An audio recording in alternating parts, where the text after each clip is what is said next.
సనాతన ధర్మం అంటే ఏంటి అంటున్నారు. సో ప్రజలకు అర్థమయ్యే విధంగా తులసిరెడ్డి గారి నుంచి వినాలనుకుంటున్నాం. నా అభిప్రాయం ప్రకారంగా సనాతన ధర్మం గురించి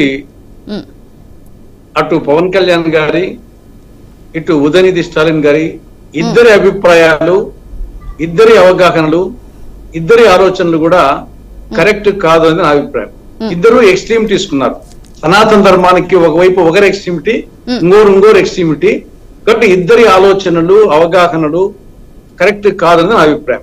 నా దృష్టిలో సనాతన ధర్మం అంటే మనం జనరల్ గా వేదాలు, ఉపనిషత్తులు, పురాణాలు, రామాయణం, మహాభారతం, భగవద్గీత, మహనీయుల సూక్తులు, ఇవన్నీ ఒక్కొక్క దాంట్లో ఒక్కోదాన్ని జనరల్ గా తీసుకొని ఒక సనాతన ధర్మం అని మనం భావిస్తూ ఉంటాం. దీంట్లో మహాభారతంలో విదురుడు వచ్చేసి ఒక పద్యం చెప్పాడు. వాళ్ళ రాజు ధృతరాష్ట్రుడు అన్ని ధర్మాల లేకల్లా ఏ ధర్మం గొప్పది అని అడిగినప్పుడు అప్పుడు విదురదేవుడు చెప్పింది ఏమంటే, వరులేయవి యొనరించిన నరవర అప్రియము తన మనంబునకగు తా నొరులకునవి చెయ్యకునికి పరాయణము పరమధర్మ పథములకెళ్ళనంటాడు. అంటే ఇతరులు ఏమి చేస్తే నీ మనస్సు బాధపడుతుందో ఆ పనులు నువ్వు ఇతరులకు చెయ్యాలి. నిన్ను ఇతరులు పరుషంగా దూషిస్తే నీ మనసు బాధపడుతుంది. కాబట్టి నువ్వు ఇతరుల మనసును బాధపట్టే విధంగా పరుషంగా మాట్లాడు. ఇతరులు నీకు మోసం చేస్తే నీ మనసు బాధపడుతుంది. నువ్వు ఇతరుల పట్ల మోసం చేయాలి. నీకు ఎవరైనా అబద్ధం చెప్తే నీ మనసు బాధపడుతుంది. నువ్వు అబద్ధం చెప్పాలి. కాబట్టి ఇతరులు ఏమి చేస్తే నీ మనసు బాధపడుతుందో ఆ పనులు ఇతరులకు చేయకు. వరులేయవి యొనరించిన నరవర అప్రియము తన మనంబునకగు తా నొరులకునవి చేయకునికి పరాయణము పరమధర్మ పథములకెళ్ళను. దీన్ని నేను సనాతన ధర్మంగా భావిస్తాను. రెండవది వచ్చేసి ఈ వ్యాఖ్యల ప్రకారం బృహదారణ్య ఉపనిషత్తులో అసతోమా సద్గమయ, తమసోమా జ్యోతిర్గమయ, మృత్యోర్మా అమృతంగమయ, ఓం శాంతి శాంతి శాంతికి.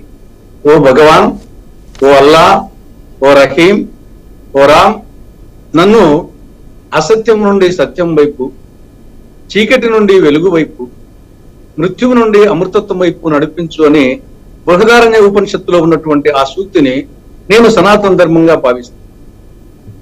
రామాయణానికి సంబంధించి రామునికి అనేక సుగుణాలు ఉన్నప్పటికీ ఒకే బాణం, ఒకే మాట, ఒకే భార్య. లౌకిసలో సందేహింపకమ్మ అని చెప్పేసి ఆ పాట. ఒకే భార్య, ఒకే బాణం, ఒకటే మాట. ఇది రామాయణంలో అనేకం ఉన్నప్పటికీ కట్టా కొట్టే తెచ్చని చెప్పినట్టు రాముని సుగుణాలలో ఈ మూడు మనం ఆదర్శంగా తీసుకుంటాం. ఇది సనాతన ధర్మం అని నా అభిప్రాయం. ఇక ఆధునికంగా వస్తే మంచి చెడ్డలు రెండు మతములే, మంచి అన్నది మాల అయితే మాలనే నవ్వుతాను అన్నాడు మహాకవి గురజాడ. దాన్ని ఆదర్శంగా తీసుకుంటా. అన్నమయ్య ఏమన్నాడు? నిండార రాజు నిద్రించు నిద్రయు ఒకటే, అండనే బంటు నిద్ర అదియు ఒకటే, మెండైన బ్రాహ్మణుడు మెట్టుభూమి ఒకటే, చండాలుడుండేటి సరిభూమి ఒక్కటే, బ్రహ్మమొక్కటే పరబ్రహ్మం ఒక్కటే, తందనాన బల తందనాన అని అన్నమయ్య చెప్పిన ఆ సూక్తులను నేను సనాతన ధర్మంగా భావిస్తాను. ఇక ప్రహ్లాదుడు, భక్త ప్రహ్లాదుడు, ఇందుగలడందు లేడని సందేహం వలదు, చెక్కి సర్వోపగతుండు ఎందెందు వెదకి చూచిన అందందేగలడు దానవాగ్ని అని భక్త ప్రహ్లాదుడు చెప్పినటువంటి ఆ పసివాడు చెప్పినటువంటి ఆ భక్తులు చెప్పినటువంటి దాన్ని నేను సనాతన ధర్మంగా భావిస్తాను. అంటే ఇప్పుడు మీరు చెప్పిన దాన్ని బట్టి పవన్ కళ్యాణ్ గారు నేను డిక్లరేషన్ ఇస్తున్నాను సనాతన ధర్మం జోలికి వస్తే ఈ వ్యాఖ్యలు చేశారు కదా, ఈ వ్యాఖ్యలకు మీరు చెప్పిన దానికి చూస్తే మరి ఎక్కడ పొంతనగా అనిపించట్లేదు. మరి ఎట్లా అంటారు? నేను అదే చెప్తాను. ఇద్దరు కూడా టూ ఎక్స్ట్రీమిటీస్, ఉత్తర దక్షిణ ధృవాలుగా సనాతన ధర్మం గురించి వాళ్ళ ఆలోచనలు, వాళ్ళ అవగాహనలు వచ్చేసి ఇద్దరీ కరెక్ట్ కాదని నా అభిప్రాయం.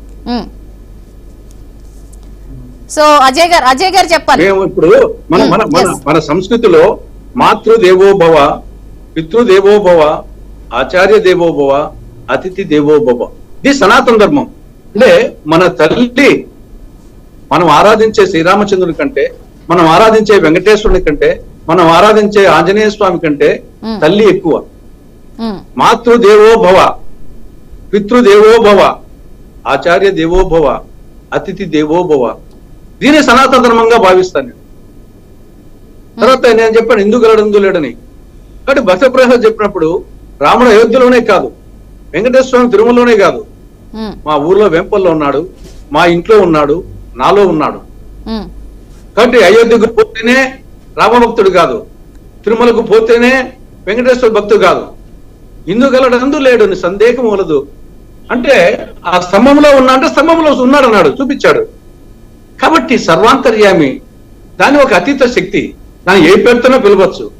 ఒక నీటిని మనము తెలుగులో నీరు అంటాము, తమిళ్లో తన్నీరు అంటారు, ఉర్దూలో కానీ హిందీలో కానీ పానీ అంటారు, ఇంగ్లీష్ లో వాటర్ అంటారు. అయినప్పటికీ దాని యొక్క కెమిస్ట్రీ మారదు, దాని అది వాటర్ నీరు నీరే. కాబట్టి ఎన్ని పేర్లు చెప్పుకున్నా అంతే. ఇది సనాతన ధర్మం అన్న అభిప్రాయం. అజయ్ గారు చెప్తారు. అజయ్ గారు, మీరు ఉండగా ఉండగా బీజేపీకి కండువా వేసుకుంటున్నారని చెప్పేసి సోషల్ మీడియా అంతా కోడేగొస్తుంది, ఏమంటారు? ఆ నార్త్ లో ఉన్న ఆ స్ట్రాటజీస్ ని కాస్త ఇక్కడ సౌత్ విడికిడి చెప్పండి. తులసిరెడ్డి గారికి